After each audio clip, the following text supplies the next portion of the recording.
Hello, ladies and gentlemen. Let me tell you a story.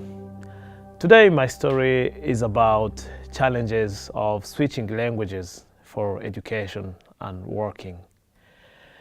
When I was young in my country, we used to study in my mother tongue for primary education. Then for secondary education, we used to study in French as a medium of education. All subjects were taught in French. We had only a few hours per week to learn English. That was perfectly okay because everyone was pretty much using French in working environment. But as the time goes by and when I finished my secondary education, I wanted to study engineering.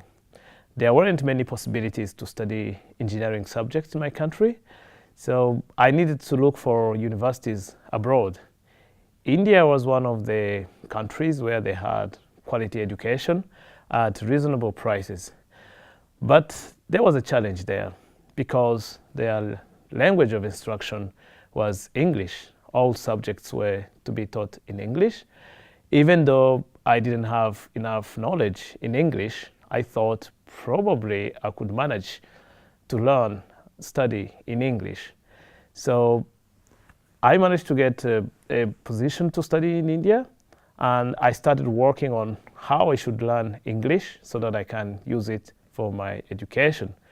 So I had to put in my mind that I can learn English very quickly.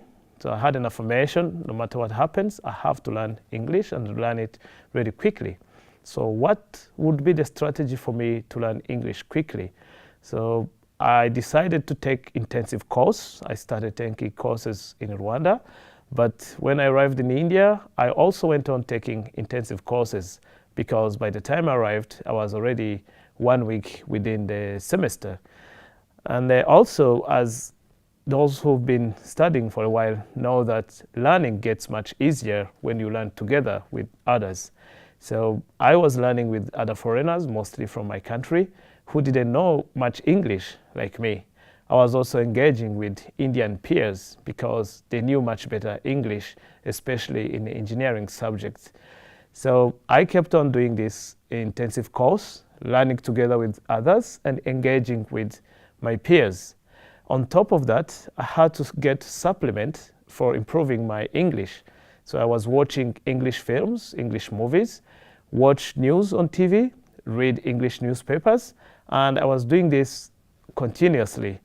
So I had to watch English films so that I can learn English from native English speakers and watch news on TV so I can learn proper spoken English. But I also needed to do some writing, so I needed writing skills. That's why I had to read English newspapers, mostly the Times of India, both for learning the grammar, how it's written correctly, but also learning new words. So doing this for about 3 months, I was quite proficient in English. So I improved my English proficiency really fast. I could take all my classes in English without any problem. As in engineering studies or like any other degrees, we had also to write essays, reports of lab works, and take exams all written in English.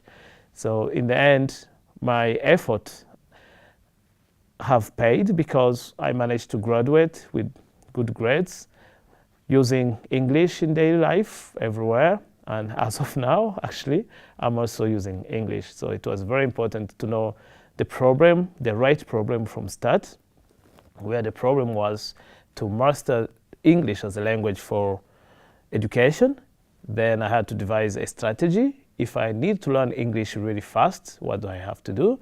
What I did was to watch films, to watch news on the TV, and read newspapers. So my problem was solved quite fast using these strategies, which have been proven before. Thank you for listening. Goodbye.